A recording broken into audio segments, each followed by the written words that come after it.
dengan share, subscribe, like, dan komen. Assalamualaikum warahmatullahi wabarakatuh. Assalamualaikum warahmatullahi wabarakatuh. Izin bertanya, di tahun 2012 saya membeli rumah dengan cara kredit via bank X, saya tidak perlu sebutkan ya. Saat itu saya belum paham dengan transaksi riba. Nah sekarang cicilan rumah tersebut masih tersisa kurang lebih 6 tahun lagi. Berdosakah jika saya tetap lanjutkan sampai cicilan selesai? Atau saya harus meninggalkan atau menjualnya? Baik. Islam itu bijak, nggak langsung tiba-tiba begini. Ini kan udah 6 tahun katanya, berarti kan berproses nih dalam berjalan ini. Sekarang ditimbang dulu, kalau hifdzul mal dengan hifdzul nafsi itu kuat mana? Ini ada hifdzul nafsi nih, ini ada hifdzul mal, ya kan? Baik, antara hifdzul nafsi bertemu dengan hifdzul mal, yang paling kuat yang mana? Menjaga jiwa atau menjaga harta? Paling gampangnya gini lah, mencuri itu haram nggak? Apa? Haram ya. Kata orang semua mencuri itu haram kecuali mencuri hati anak bapak mertua dia. Dengan cara yang dibenarkan. Baik, semua mencuri itu haram, nggak boleh. Gimana kalau ada orang lapar, sangat lapar, yang jika dia tidak mengonsumsi sesuatu, resiko kepada jiwanya. Lalu dia lihat ada makanan tuh yang bukan hak dia, diambil itu untuk memenuhi hajat laparnya, sehingga terjaga dari serangan-serangan yang berpotensi menghadirkan kematian. Walaupun kita katakan kematian itu ajal, tapi tetap ada sebabnya kan. Baik, apa hukumnya mengambil barang bukan punya orang lain untuk menjaga nyawa misalnya di situ? Tuh, itu ada detailnya lagi, ada detailnya. Nggak bisa langsung disampaikan boleh, entar berapa juta orang entar pada mencuri itu. Ya nggak bisa begitu, ada turunannya lagi. Itu pernah kejadian di masa Umar bin Khattab. Ya, saking terpaksanya dia mencuri, mengambil buah atau makanan tertentu, dan ketika akan dikisos disampaikan kisahnya, dimaafkan, ma'adzur. Ya, malah balik mengevaluasi, nangis itu luar biasa nih presiden nangis kan. Takut dihisab sama Allah karena ada satu rakyatnya yang kelaparan. Saking takutnya gitu. Ya, sampai kan terkenal kalimat Umar itu, kalaupun ada kambing di satu wilayah terpencil di bagian kekuasaan yang aku pegang, kemudian kakinya terpeleset aku nggak tahu, itu diistighfarin sama Umar.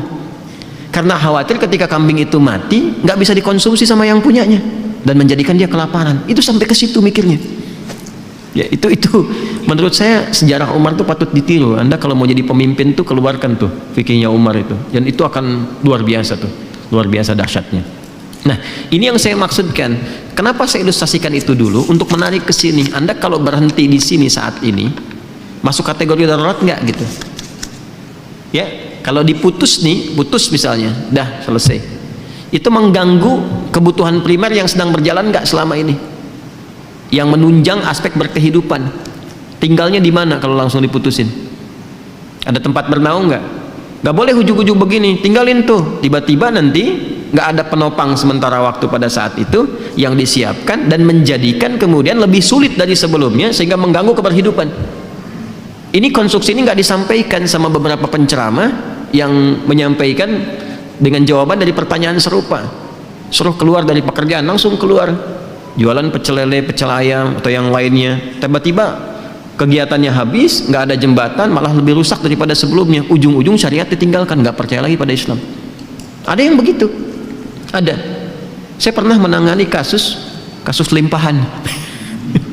Kasus limpahan. Ini fatwa yang langsung dikatakan keluar, nggak boleh, haram, riba, keluarnya. Begitu keluar apa yang terjadi? Dia mencoba jualan, gagal. Akhirnya dia memaksa memisahkan ayah dan ibunya. Ayah yang kena Parkinson, ya, dan sudah stroke, tidak dalam kesadaran tinggi, dipaksa menceraikan ibunya, ibu sambungnya, supaya dia menguasai warisannya. Jadi begitu. Karena dia memilih cara singkat dan dia menempuh yang lebih haram lagi. Jelas ya? Nah, sepakat riba itu haram. Keluar dari riba ada jalannya. Itu yang harus dirinci. Jelas ya? Maka bagaimana rinciannya? Pertama, timbang aspeknya. Ini yang bertanya ini, lihat, udah punya jembatan belum? Kalau bisa ditinggalkan ini, ya, ditinggalkan sudah. Oper cicilan alihkan ke bentuk syariah. Kan ini bank konvensional punya syariah nih, ada juga yang syariahnya. Tanyakan dulu, ini solusi yang paling pertengahan. Ya, ambil, konversikan dari konvensional ke syariah. Nanti dinilai oleh syariah nih, yang sudah berapa. Biasanya syariah itu akadnya langsung jual beli nanti. Ya, ini dinilai berapa asetnya, harganya berapa, cicilan yang ke banknya yang konvensional berapa, dilunasin oleh bank syariah. Nanti ada skema untuk penjualan. Dari penjualan itu terjadi akad yang dibenarkan. Setelah akadnya terjadi, lanjutkan cicilan, itu jalan tengahnya. Jelas? Nah, lalu bagaimana status riba yang sebelumnya? Dengan ketidaktahuan, setelah itu tahu, Masya Allah, lanjutkan ayatnya. Ya, lanjutkan ayatnya. Yang ke kalimat, ya ayyuhalladzina amanu taqullaha wa dharu ma baqiya minar riba. Ada? Terus sampai ke bawah, sampai ada katarangan falahu ma salafa wa amruhu ilallah. Ada ayatnya? Terus sampai ke bawah, terus sampai walahu ma salafa wa amruhu ilallah. Ada ayatnya?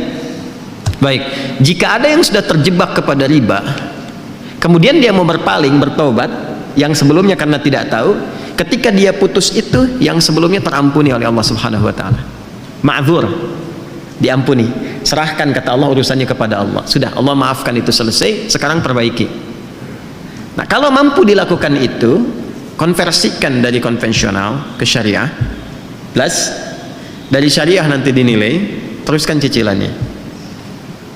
Kalau susah, tidak ada dan sebagainya, lihat dulu nih, lihat dulu. Ini kalau pindah, dilepas, pindahnya kemana?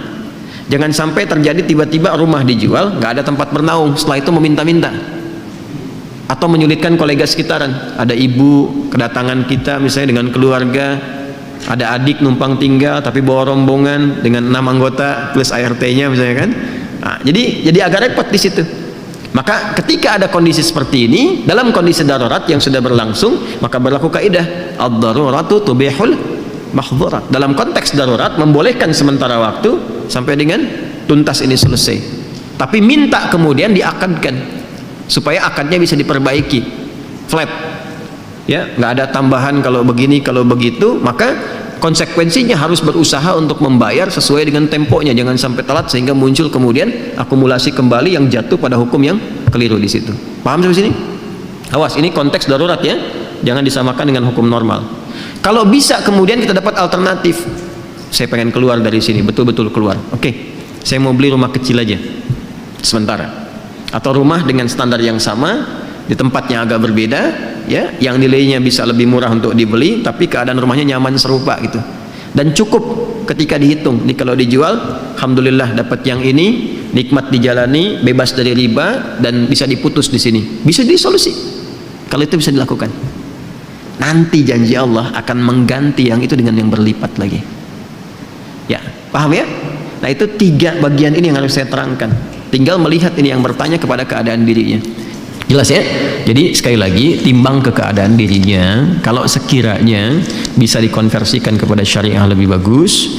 Kalau sifatnya kemudian darurat, maka diselesaikan apa yang harus menjadi kewajibannya ini sambil banyak beristighfar kepada Allah Subhanahu wa taala dan mohon solusi kepada Allah, ya, dari sambil proses berjalan sehingga diberikan naungan-naungan pijakan yang kuat untuk segera meninggalkan itu. Kemudian yang ketiga, kalau ada tempat yang bisa digunakan untuk jadi alternatif, jadi pilihan lebih bagus, jalani itu. Dan jangan gengsi ya, gengsi itu hanya status kemanusiaan aja. Tetap kalau udah meninggal sama juga. Anda mau yang di komplek, orang bilang kota dengan kampung, tetap meninggal dikuburnya di mana? Tanah juga. Jelas ya? Saya kira saya sudah jawab ini ya. Jadi tinggal mengukur, dipraktekkan. Mohon izin, agama itu harus komplit disampaikan. Kalau enggak jadi bencana nantinya. Nggak bisa kita, oh ini ambigu, yang jelas aja yang mana. Yang jelas itu yang saya terangkan. Jelas ya? Yang jelas itu yang saya terangkan. Nanti pilih di mana yang paling berkesesuaian untuk kita saat ini, itu yang ditempuh. Itu jadi jembatan. Paham? Baik.